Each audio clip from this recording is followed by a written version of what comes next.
فوج انتہا پسند نظریات دشمن عناصر کے عزائم ناکام بنا دے گی، فیلڈ مارشل عاصم منیر کا عزم۔ کہتے ہیں پاک فوج اندرونی اور بیرونی چیلنجز سے نمٹنے کے لیے مکمل تیار ہے۔ جدید جنگ میں ٹیکنالوجی سے ہم آہنگی، چابک دستی اور فوری فیصلہ ناگزیر ہے۔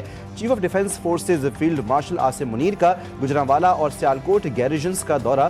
فیلڈ مارشل کو آپریشنل تیاری، جنگی استعداد کار بڑھانے کے اقدامات پر بریفنگ۔ ISPR کے مطابق فیلڈ مارشل نے فیلڈ ٹریننگ ایکسرسائز اور جدید سیمولیٹر ٹریننگ سہولت کا مشاہدہ کیا اور فارمیشن کے اعلیٰ پیشہ ورانہ معیار اور مجموعی تیاری کو سراہا۔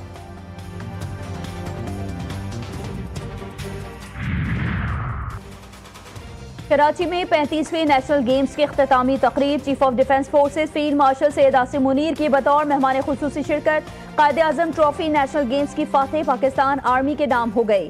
فیلڈ مارشل نے آرمی ٹیم کو قائد اعظم ٹرافی سے نوازا۔ نیشنل گیمز میں بہترین کارکردگی، پاکستان نیوی کو ٹرافی، بابجا کی ٹیم کو رنر اپ ٹرافی ملی۔ تقریب میں چیئرمین پاکستان پیپلز پارٹی بلاول بھٹو زرداری بھی شریک ہوئے۔ بلاول بھٹو نے فیلڈ مارشل کو اجرک اور ٹوپی کا تحفہ دیا۔ بلاول بھٹو نے بہترین کارکردگی پر صوبہ پنجاب کو اسپیشل ٹرافی دی۔ وزیر اعلیٰ سندھ نے بہترین کارکردگی پر پاکستان پولیس کو شیلڈ سے نوازا۔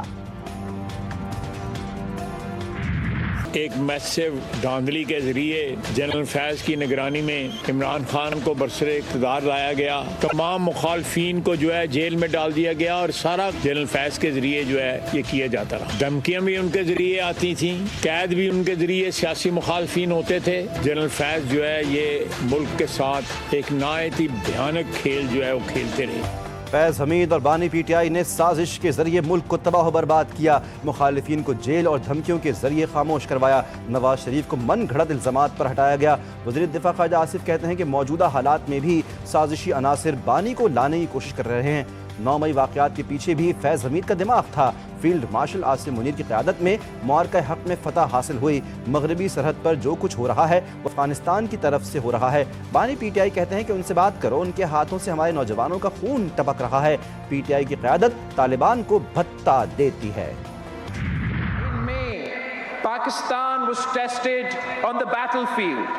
The nation responded with unity, resolve and confidence. Under the leadership of Field Marshal General Syed Asim Munir, the Pakistani Army, the Pakistan Air Force and the Pakistan Navy demonstrated professionalism, coordination and strength. Pakistan emerged victorious with its sovereignty defended and its honor upheld. مئی میں پاکستان کو میدانی جنگ میں آزمایا گیا۔ قوم نے اتحاد، عزم اور اعتماد کے ساتھ ہر چیلنج کا بھرپور جواب دیا۔ کراچی میں نیشنل گیمز کی اختتامی تقریب سے خطاب میں بلاول بھٹو زرداری نے کہا کہ فیلڈ مارشل کی قیادت میں تینوں افواج نے اعلیٰ پیشہ ورانہ مہارت، مؤثر ہم آہنگی اور مضبوط دفاعی صلاحیتوں کا شاندار مظاہرہ کیا۔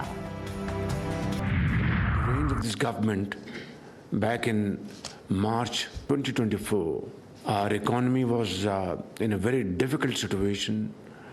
We were at the verge of a financial default.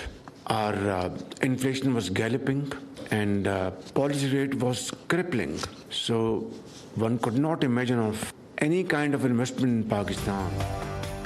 جب حکومت سنبھالی تو معیشت کی صورتحال نازک تھی، ملک عملی طور پر مالی دیوالیے پن کے دہانے پر تھا، سرمایہ کاری میں حائل رکاوٹوں کی وجہ سے مسائل کا سامنا تھا، کاروباری برادری، سرمایہ کار پیچیدہ قوانین سے پریشان تھے۔ وزیر اعظم شہباز شریف کا نیشنل ریگولیٹری ریفارمز کی افتتاحی تقریب سے خطاب، کہا مسائل کے حل کے لیے کبھی نا امید نہیں ہوئے، ہماری معیشت مستحکم اور معاشی اعشاریے مثبت ہیں، برطانیہ پاکستان کا اہم شراکت دار ہے۔ سیاسی مخالفت ہوتی تھی مگر سیاسی مخالفت کو کبھی دشمنی میں تبدیل کر کے کسی نے یہ نہیں کہا تھا کاش پاکستان ڈیفالٹ کر جائے۔ کسی سیاسی جماعت نے آج تک IMF کو لیٹر نہیں لکھا تھا کہ پاکستان کی امداد اس بنیاد پہ نہ کی جائے کہ ہمارے مخالف جو ہیں وہ برسر اقتدار ہیں۔ یہ کبھی نہیں ہوا تھا کہ کسی کو کہا جائے کہ ایک دوسرے کی خوشی غمی میں شریک نہ ہونا، یہ چور ہے، یہ ڈاکو ہے، یہ مافیا ہے، یہ گاڈ فادر ہے، یہ فلاں ہے۔ سیاست میں آنے کے بعد نئی نسل کے ذہنوں میں زہر بھرا گیا، ملک میں نفرت کے بیج بوئے گئے، ذاتی انا کی تسکین، مفاد کے لیے دفاعی اداروں پر حملے کیے گئے۔ ملک میں سیاسی مخالفت ہوتی تھی لیکن کبھی دشمنی میں تبدیل نہیں کی۔ وزیر اطلاعات عطا اللہ تارڑ نے لاہور میں پریس کلب میں بریفنگ دیتے ہوئے کہا کہ کسی جماعت نے IMF کو خط نہیں لکھا تھا، یہ کبھی نہیں ہوا تھا کہ کسی کی خوشی غمی میں شریک نہ ہونا، کبھی ایسا نہیں ہوا تھا کہ کوئی باہر جائے تو اس کے پیچھے لوگ لگا دیے جائیں۔ اسحاق ڈار کی برطانیہ کے نائب وزیر اعظم اور وزیر انصاف سے ملاقات، دو طرفہ تعلقات اور مختلف شعبوں میں تعاون اور مضبوطی، عوامی رابطوں پر گفتگو، موجودہ علاقائی اور بین الاقوامی حالات پر بھی تبادلہ خیال۔ اسحاق ڈار نے ملاقات کو نتیجہ خیز قرار دیا۔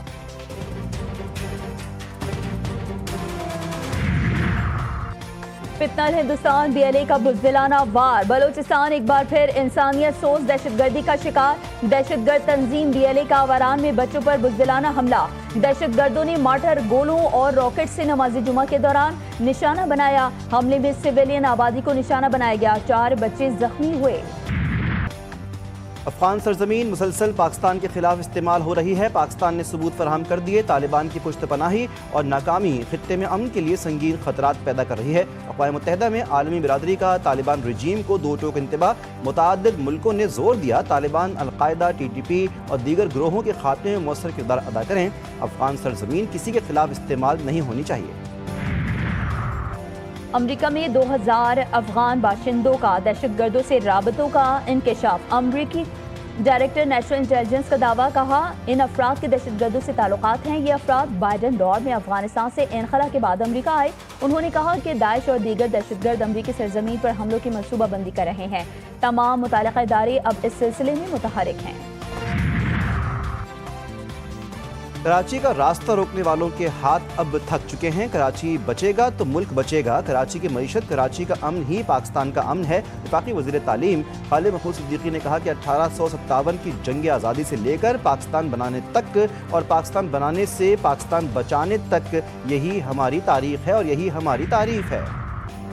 بے نظیر انکم سپورٹ جیسے پروگرام صرف سیاست کے لیے استعمال ہو رہے ہیں، ملک میں گلا سڑا نظام نوجوانوں کو مایوس کر رہا ہے۔ پاکستان میں 44% لوگ غربت کی لکیر سے نیچے زندگی گزار رہے ہیں۔ وزیر آباد میں تقریب سے خطاب کرتے ہوئے امیر جماعت اسلامی پاکستان حافظ نعیم الرحمان کا کہنا تھا کہ ہر شعبے میں طبقاتی نظام بنتا جا رہا ہے، حکمران بڑے بڑے قرض لیتے ہیں اور معاف کروا لیتے ہیں۔ پولیو وائرس صرف پاکستان اور افغانستان میں موجود ہے، باقی پوری دنیا سے پولیو کا خاتمہ ہو گیا۔ سرکار کبھی کامیاب نہیں ہو سکتی جب تک عوام مدد نہ کریں۔ آرٹس کونسل کراچی میں تقریب سے خطاب کرتے ہوئے میئر کراچی مرتضی وہاب نے کہا، سرکار آپ کے پاس بچوں کو پولیو ویکسین پلانے آ رہی ہے، ہم کیوں انتظار کر رہے ہیں کہ ہمارے بچے بیمار ہوں؟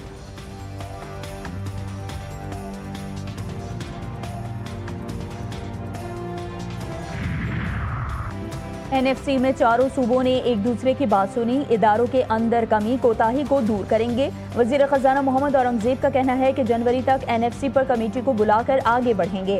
IMF سے اسٹرکچرل ریفارمز پر بات چیت ہوگی، ہر طرف بات ہو رہی ہے۔ IMF نے مزید پابندیاں لگائیں، ٹیکس نظام میں بہتری کے لیے اصلاحات متعارف کروائیں۔ IMF کی ایک اور بڑی شرط پوری، اعلیٰ سرکاری افسران کے اثاثے آن لائن جمع اور شائع کرنے کا نظام تیار۔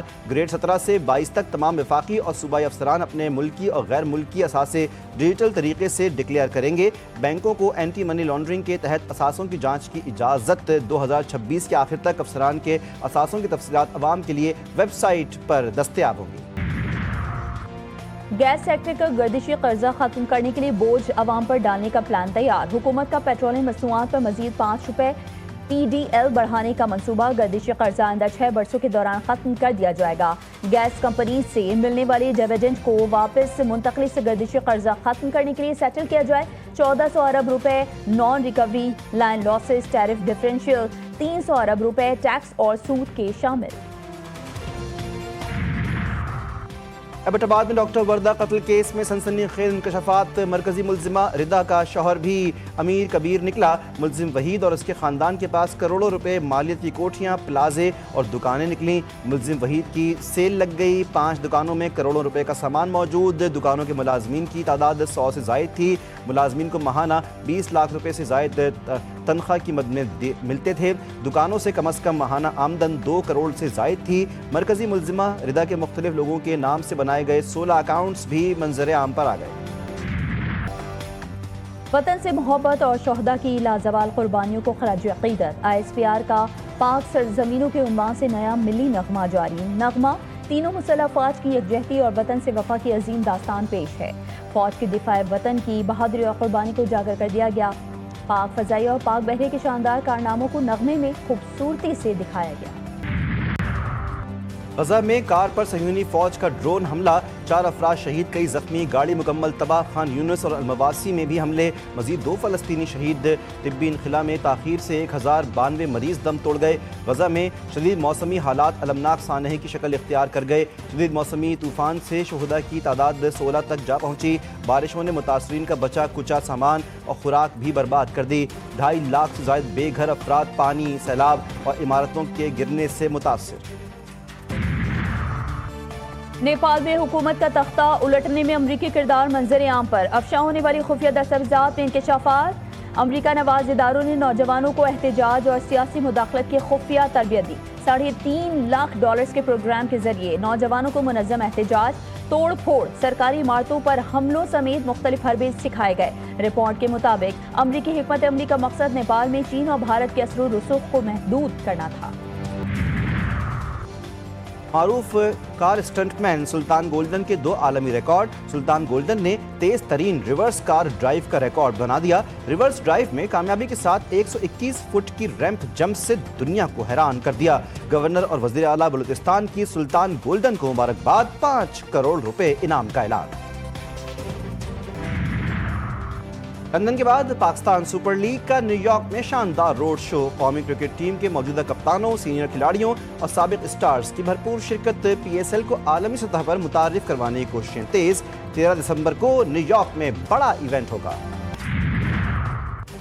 پاکستان سپر لیگ نے عالمی سطح پر مقبولیت کے تمام ریکارڈز توڑ دیے۔ بھارتی کرکٹ لیگ کی خود ساختہ برتری کا غرور ریزہ ریزہ ہو گیا۔ بھارتی جریدے اکنامک ٹائمز کے مطابق کھیل کے میدان کو کرپشن کی بھینٹ چڑھا کر بھارت نے عالمی اداروں کا اعتماد کھو دیا ہے۔ مئی 2025 میں بھارتی جارحیت کے باعث ٹورنامنٹ کی عارضی معطلی کے بعد دوسری بڑی گراوٹ سامنے آئی ہے۔ پاک بھارت کشیدگی کے باعث انڈین پریمیئر لیگ کو بڑا دھچکا لگا تھا، جس کے بعد اس کی مقبولیت میں تاریخی گراوٹ آئی ہے۔